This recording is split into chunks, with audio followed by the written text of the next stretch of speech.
Hello दोस्तों, आप लोगों का स्वागत है लेजेंडरी बायोग्राफी चैनल में। आज हम जग्गी वासुदेव सद्गुरु जी के बारे में जानेंगे।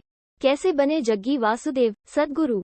जग्गी वासुदेव, जिन्हें सद्गुरु के नाम से भी जाना जाता है, एक भारतीय योग शिक्षक हैं जो योग और ध्यान की पेशकश करते हैं और अक्सर आध्यात्मिकता से संबंधित सवालों के जवाब देते हैं। वो अपने तेज हास्य, बुद्धि और प्राचीन भारतीय योग को आधुनिक समय के साथ मिलाने की क्षमता के लिए जाने जाते हैं। वो अपने स्वयं के ईशा योग केंद्र के संस्थापक थे और विभिन्न प्रकार के पर्यावरणीय मुद्दों के समर्थक रहे हैं। उन्होंने दावोस से लेकर संयुक्त राष्ट्र तक की घटनाओं में वार्ता देते हुए पूरे विश्व की यात्रा की है। वो एक आध्यात्मिकता के समर्थक हैं जो व्यक्तिगत परिवर्तन, स्वच्छ जीवन और सामाजिक जागरूकता पर केंद्रित है। उन्हें अक्सर हिंदू राष्ट्रवाद के तत्वों के रूप में पहचाना जाता है। बचपन और प्रारंभिक जीवन। जग्गी वासुदेवा का जन्म 3 सितंबर 1957 को मैसूर, भारत में अपेक्षाकृत धनी माता पिता के यहाँ हुआ था। वो एक चिकित्सक का बेटा था जिसने देश भर में यात्रा की थी। एक जवान आदमी के रूप में जग्गी विद्रोह की एक लकीर के साथ उच्च उत्साही था। वो हमेशा स्कूल से ऊब जाता था और अक्सर सत्ता से सामना होने पर निडर होकर खेलता था। कक्षा में समय बिताने के बजाय वो अक्सर ग्रामीण इलाकों में प्राकृतिक दुनिया में डूबने के लिए अकेले यात्रा करते थे। उसके पास एक साइकिल थी और अक्सर लंबी यात्राओं के दौरान वो उसकी सवारी करता था।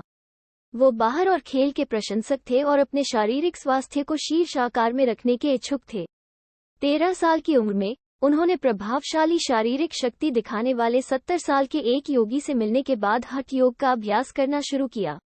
उनकी शारीरिक शक्ति और साहस ने उन्हें सर्प पकड़ने वाले के रूप में एक आकर्षक स्थान दिया। उन्होंने लाठी का इस्तेमाल नहीं किया, बल्कि अपने नंगे हाथों से सांपों को पकड़ लिया। उन्हें हमेशा सांपों और सांपों की दुनिया के प्रति आकर्षण रहा है। शुरुआत में एक किशोर के रूप में उन्होंने खुद को क्रांति की राजनीति में झोंकने का फैसला किया क्योंकि सामाजिक न्याय पर ध्यान केंद्रित किया गया था। हालांकि उसके कुछ समय बाद राजनीतिक क्षेत्र में नफरत और पाखंड की डिग्री से उनका मोहभंग होने लगा। स्नातक स्तर की पढ़ाई के बाद उन्होंने एक स्व अध्ययन पाठ्यक्रम लिया जिसमें मैसूर विश्वविद्यालय से अंग्रेजी साहित्य शामिल था और अपनी अनियमित उपस्थिति के बावजूद अंग्रेजी साहित्य की सूची में दूसरे स्थान के साथ पाठ्यक्रम पूरा करने में सक्षम थे। स्नातक करने के बाद उन्होंने अतिरिक्त अध्ययन करने का फैसला किया और परिवार के सदस्यों की नाराजगी के लिए उन्होंने अपना खुद का पहला पोल्ट्री फार्म स्थापित करने का फैसला किया। जमीन से शुरुआत करते हुए उन्होंने एक लाभदायक व्यवसाय बनाने के लिए हर दिन काम किया।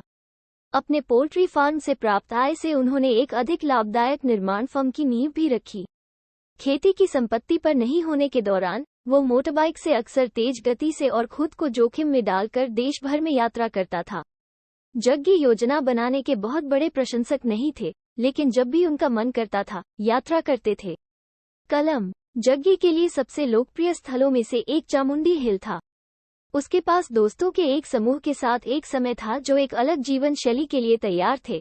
एक बिंदु पर उन्होंने एक कम्यून बनाने के विचार के बारे में सोचा, लेकिन ऐसा नहीं हुआ। इससे आगे की कहानी सुनने के लिए आप हमारा दूसरा भाग देखें। धन्यवाद।